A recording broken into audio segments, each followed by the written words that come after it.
Mes chers compatriotes, notre pays est en train d'être détruit sous nos yeux. Il est impératif d'agir sans tarder pour empêcher l'irréparable, à savoir la balkanisation du Congo. Une menace imminente qui met en péril notre souveraineté. Nous n'avons plus d'autre alternative. Il est temps de sauver notre nation du spectre d'effondrement. Depuis le 30 juin 1960, notre pays n'a jamais affronté un défi aussi existentiel.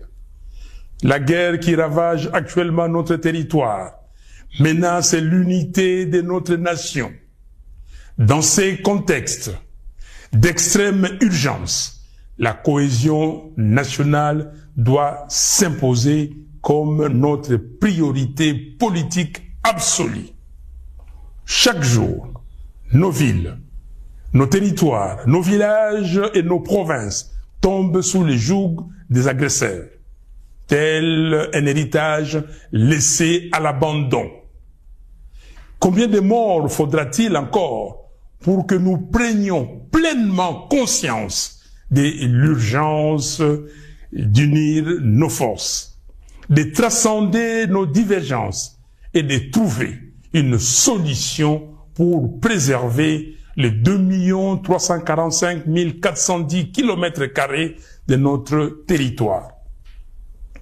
La balkanisation du Congo, insidieusement orchestrée sous nos yeux, ne saurait être tolérée.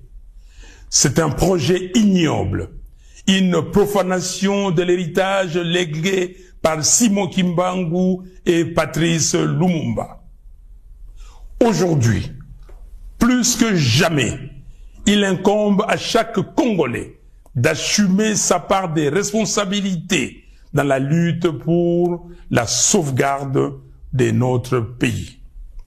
Cette guerre, ces souffrances, ces vies fauchées en grand nombre nous enjoignent à un profond changement d'attitude. Nous ne pouvons plus nous permettre l'inaction ni la complaisance. Il est de notre devoir de contrer ceux qui cherchent à diviser notre peuple et à nous précipiter vers notre propre perte. Face à l'ampleur du désastre, la division interne est un luxe que nous ne pouvons plus nous offrir.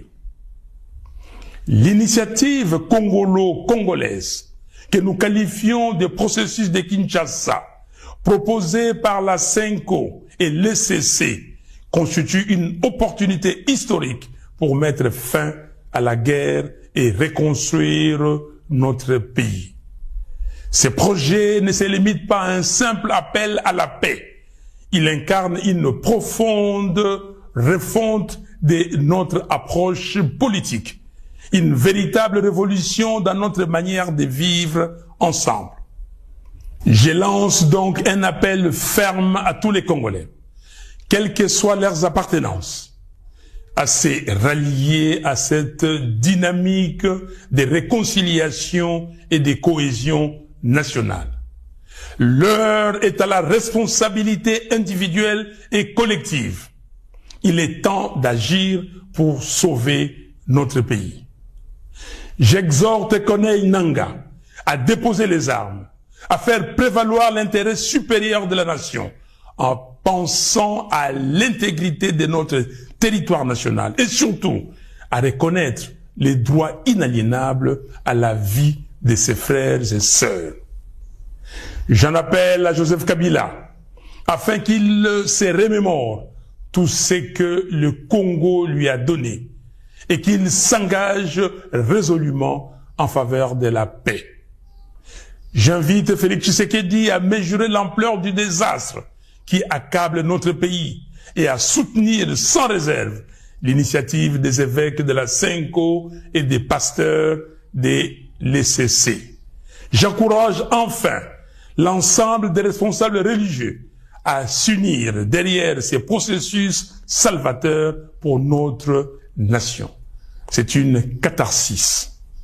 Mes chers compatriotes, Il est impératif que nous agissions sans délai pour mettre un terme à la guerre, stopper les massacres des Congolais, en finir avec les déplacements forcés de nos concitoyens, restaurer l'intégrité de notre territoire et alléger les souffrances de notre peuple.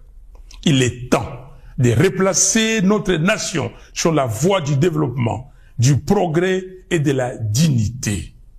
Que Dieu bénisse le Congo et son vaillant peuple. Je vous remercie.